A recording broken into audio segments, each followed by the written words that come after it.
Hi, I'm Christina Stokes with ITSP Magazine, and we are here today at the RSA Conference 2024.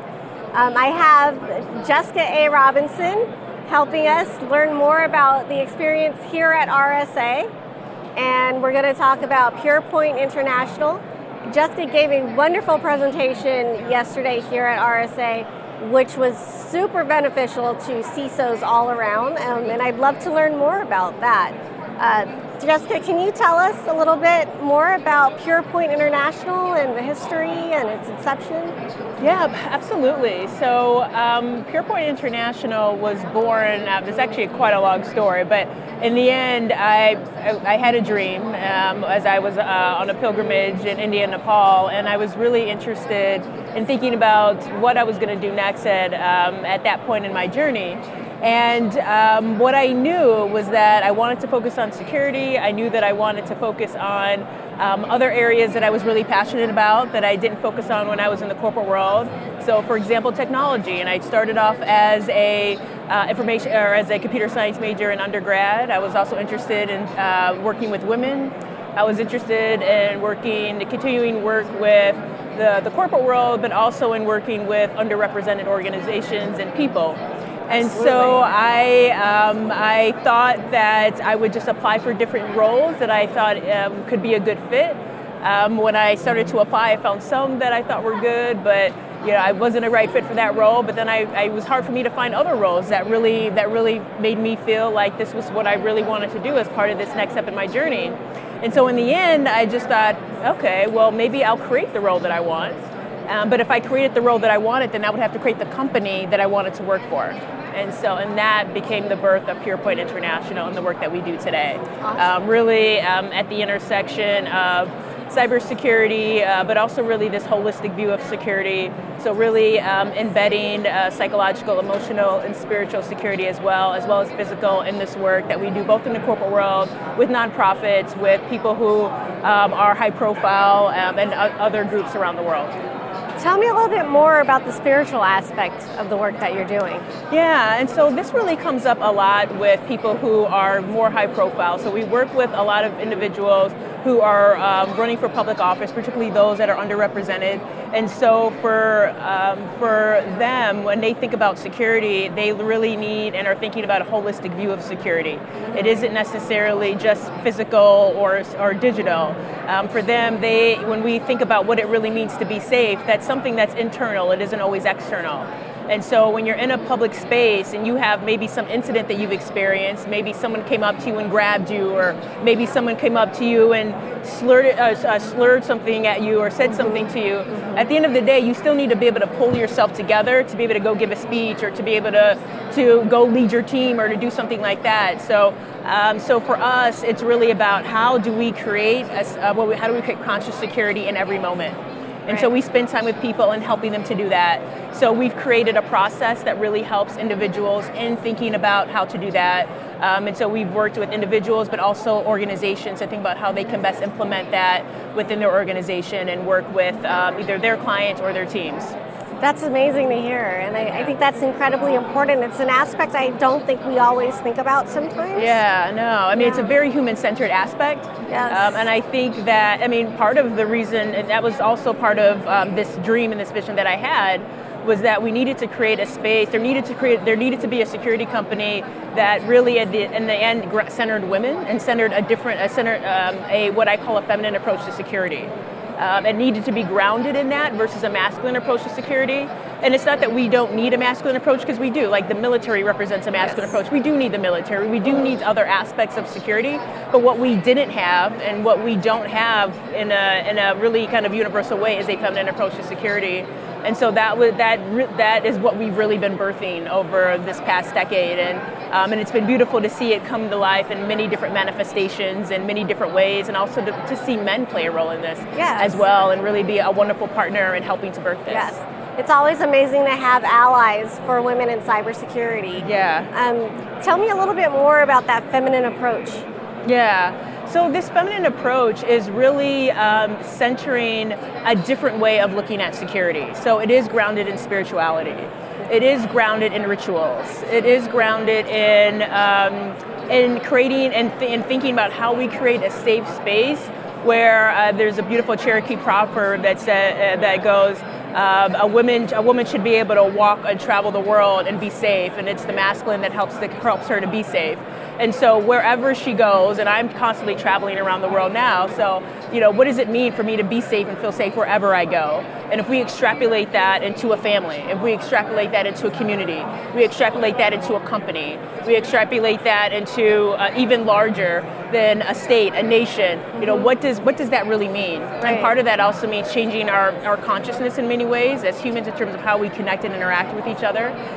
It means bringing in what we do see as kind of more feminine values of leadership in terms of what's collaboration and empathy, but it's also about helping to bring in solutions that in many cases women are bringing to the table to be able to help really solve a lot of the concerns that we have.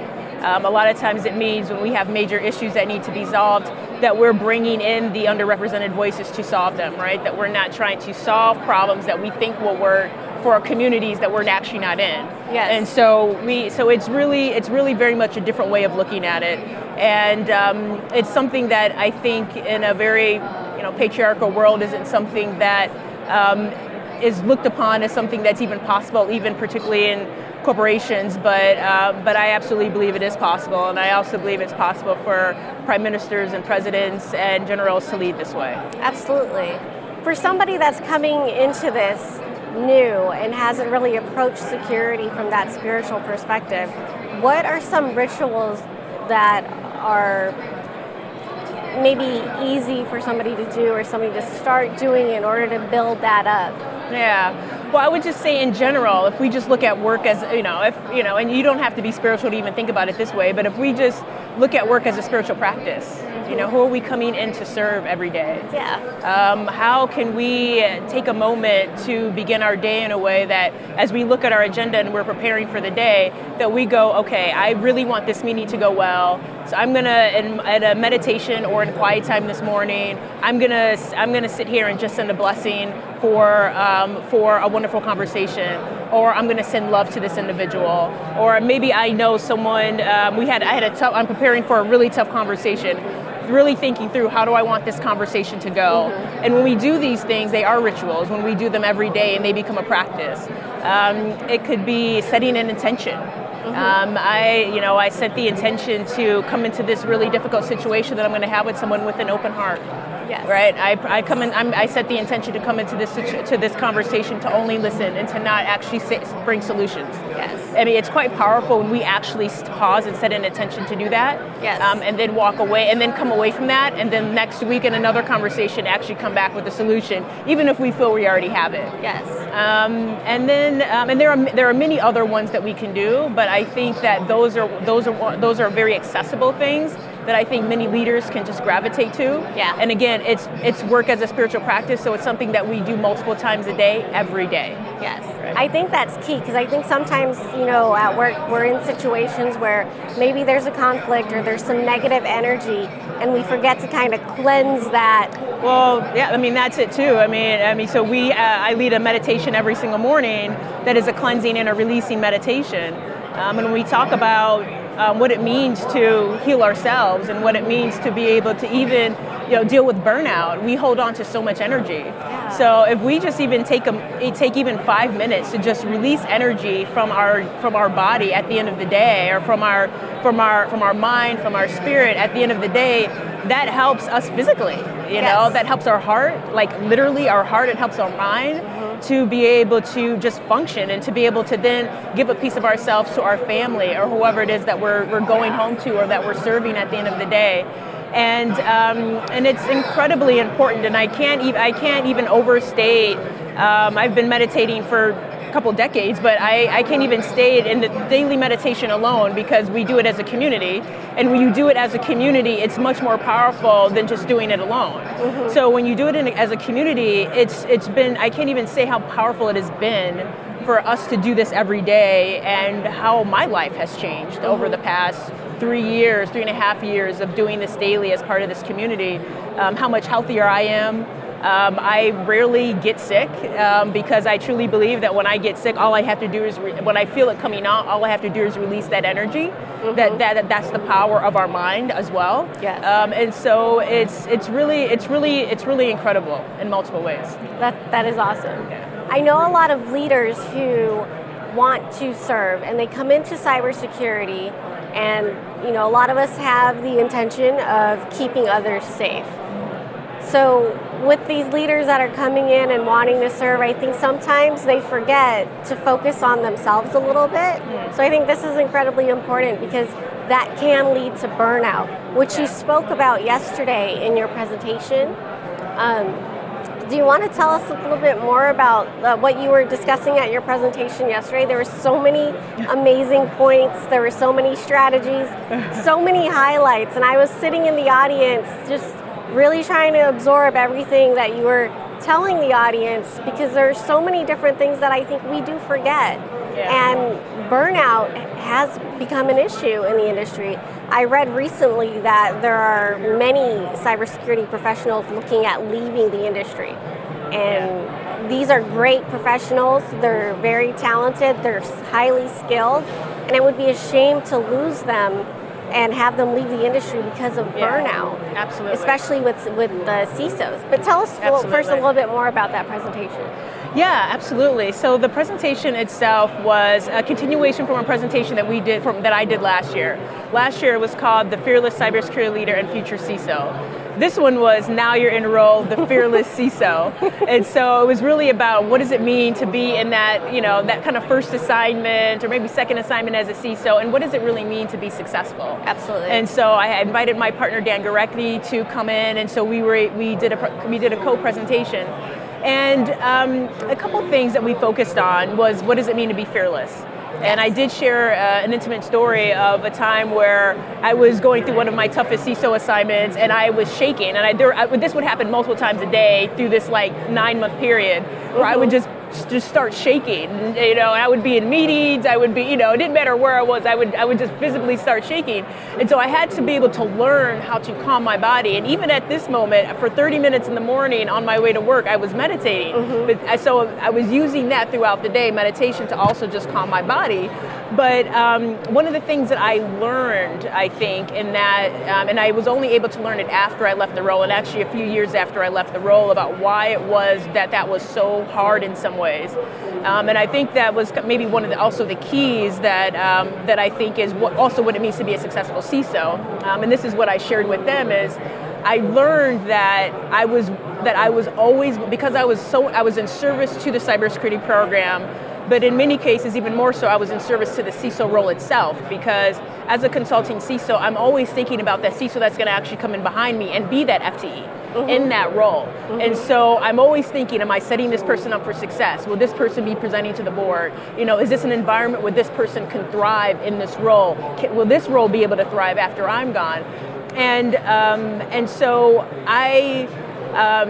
one of the things that I really focused on was, and allowed myself the space to do, was to have the courage to be disliked.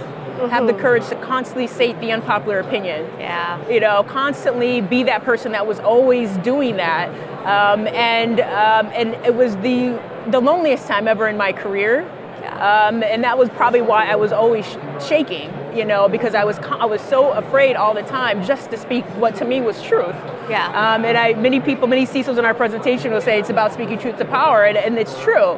And so I wanted to let the CISOs know that, what I've learned in hindsight was that I really think you're doing the role the right way when you do feel very lonely.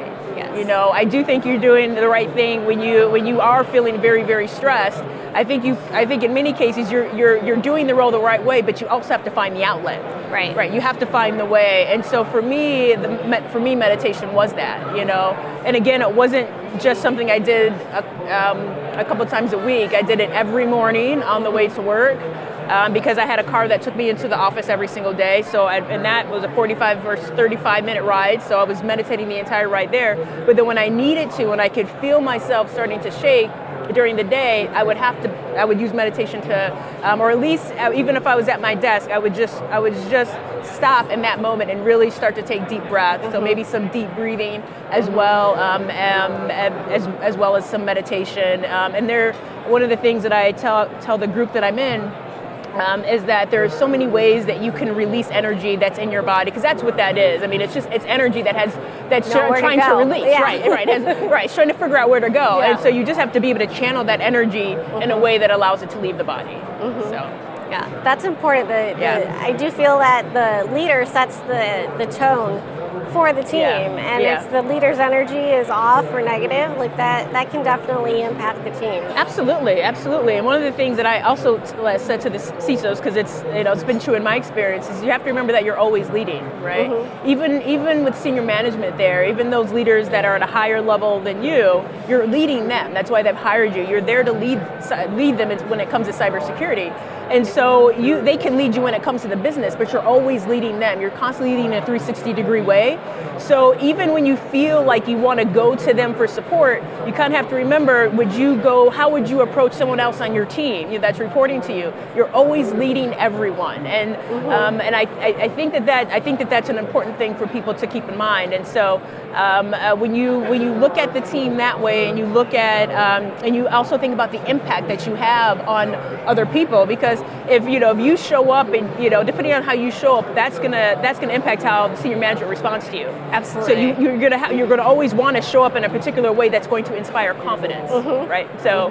Yeah. I think a lot of women, not especially women leaders, and any woman really, think it's selfish to take time for themselves. Oh yeah. And and that can be hard because you're trying to balance everything, but it really isn't that selfish to take a moment for yourself. Right. Because of the impact that you have on your team, the impact you have on your family, at home or in the professional space. So I don't think it's something that is selfish. It's something that's incredibly important, because taking care of yourself means that you are able to take care of others, right? So it's making sure that your cup is full before you can, you can't fill from an empty cup. You can't pour from an empty cup. That's incredibly important. Absolutely. I think that's so incredibly important. And you could also think about it like, how do you want to show up for a meeting with the CEO? Like, do you want to show up where you're kind of feeling a little frantic, and because you didn't take time to just sit down and relax and take care of yourself? And if you did, then how would that CEO respond? I mean, and I think about that because I remember conversations I would have with another security leader. I'm thinking of one particular situation, and he wanted to send a CEO one message, and I said, no, we have to send this message. We have to send her a reassuring message.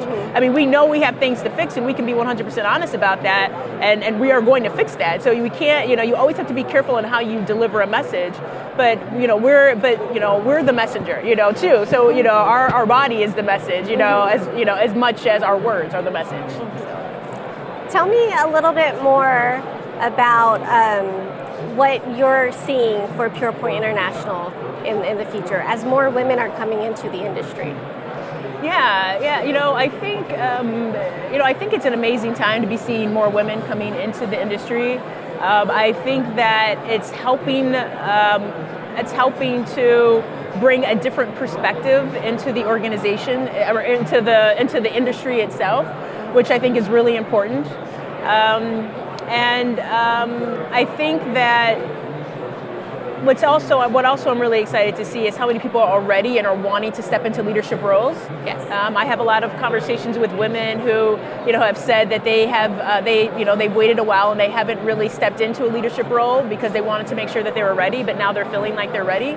And I think that that's actually really exciting.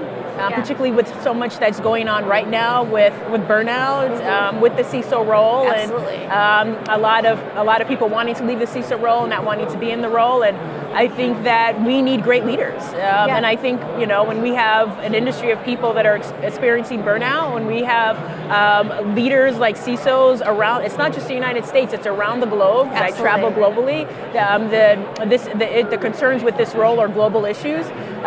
these are national and global security issues, right? When the talent is having a lot of time just doing their job. And I think this is an important thing for senior management to really understand as well. And part of this is also, I think, accountability on their end to really help to ensure that the entire team in the global organization is really receiving the support that they need.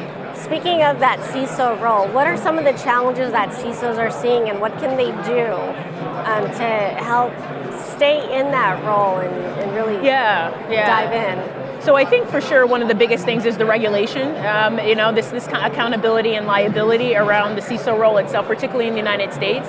But I think one of the biggest things that I'm seeing globally is the fact that the evolution of the CISO role itself is moving so quickly that I think the rest of the way that the rest of the organization and maybe senior management, the way that they view the role isn't occurring. That change isn't occurring as at the same speed as the evolution of the actual CISO role. And so for the rest of the business to really see the role as a true business leader and as a strategic advisor to the business and not a technical leader in the business, and there are technical leaders under the CISO, but the CISO role itself is not a technical role.